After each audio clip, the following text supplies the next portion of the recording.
Hi there. Today I'm sitting down with firefighter Rick Duncan. Hey Rick, how's it going? Good, you? Good. So talk to me about your time with the fire service and your experiences. So I'm finishing up my 32nd year as a career firefighter. I started out as a cadet, like I was 14 or 15, and I've been around it my whole entire life. So I'm currently a battalion chief for the Wayne Township Fire Department. I'm the B shift commander. We're located on the west side of Indianapolis, Indiana. Awesome. And I understand also that you have had military experience. Would you talk about that? Yeah, I retired as a naval reservist after 26 years between active and reserve time. I spent 2 combat tours in Iraq, so traveled all over the world. You've got a lot of stories to tell, I know. So link being a firefighter to the military. How do they differ? How are they the same? It's a lot of the same trauma. We see things differently than the normal people, I'll say, because I think we're not normal. When everybody else is running out of danger, we run in, whether it's the military or the fire department.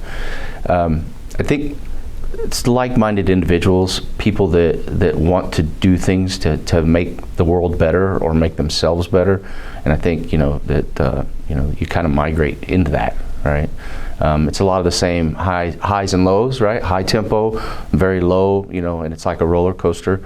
I did all my time was expeditionary, like with the Seabees or with Joint Forces Command, stuff like that. So I was always in the field, and it's different kind of work, but it's the same, right? It's that same. You get that same gratification from doing the job.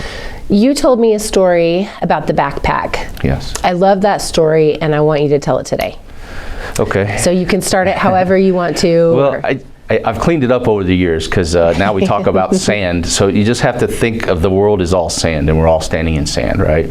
So we're all born and we get this backpack put on us that doesn't come off, right? So people that go through life and don't suffer trauma or just everyday stuff, they're walking around with an empty backpack. People like me that have these stories that I could tell about very traumatic events, even just simply watching, say your grandmother die, right? That's a traumatic event. Mm-hmm. So those things add up, and it's all cumulative. And I think the way we're treating PTSD, I don't know the answer, but I can tell you, so the story goes, right, I've got this backpack, and I go to Iraq, and I'm in combat, and every time something happens, I'm picking up sand, and I'm putting it in the backpack, right? And then I come home, and then, you're dealing with the kids and stuff. Well, that backpack's still there, right? They got a backpack, but it's empty. It's easy for them. Then you go to the fire department, people die, car accidents, fires, whatever. That's all, you're still doing that, right? Still putting it in there. Now we find ways to relieve it, right? We socialize, we go hang out. Alcohol is usually a factor in that, right? But it doesn't make the backpack go away. It just fools your mind that you don't feel the weight of the backpack, but it's still there. So when you're done socializing or whatever, I've got a good friend that's a assistant chief down in North Carolina. He ran the gamut.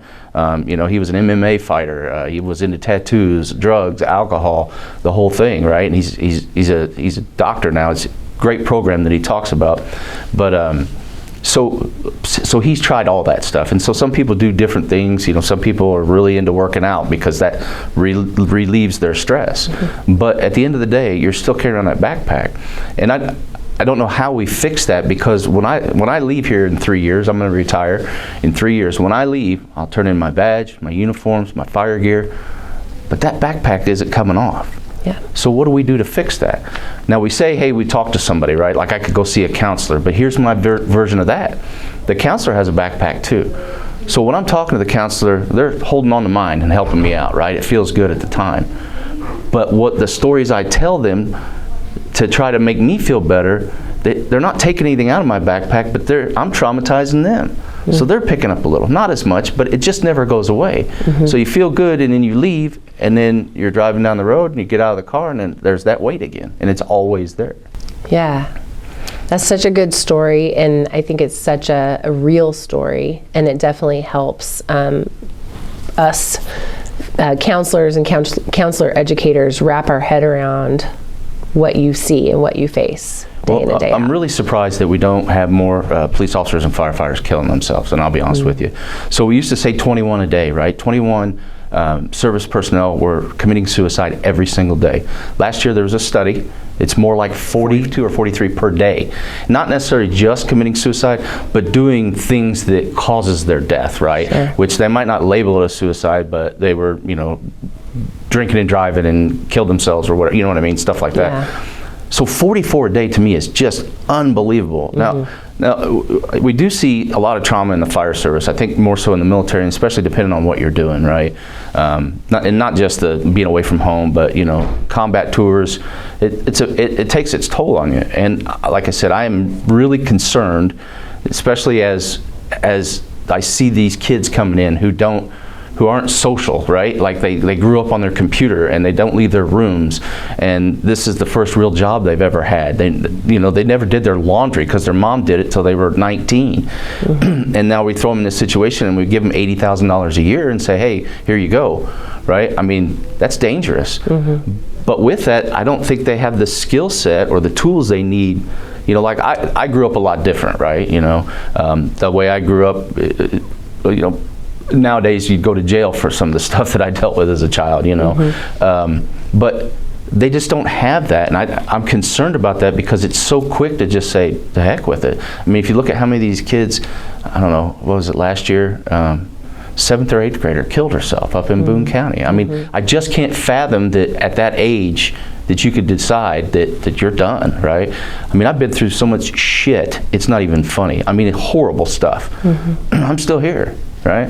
I'm 54 years old. I'm still hanging on. Still driving down the road. I get up every day.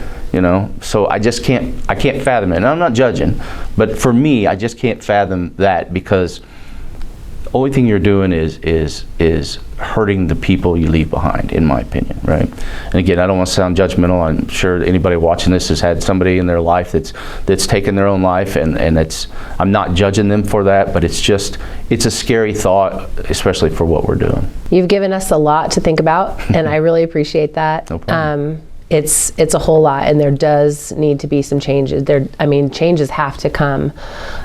So that's what we're hoping to do here. But thanks, Rick, for your time today. I appreciate it. No problem.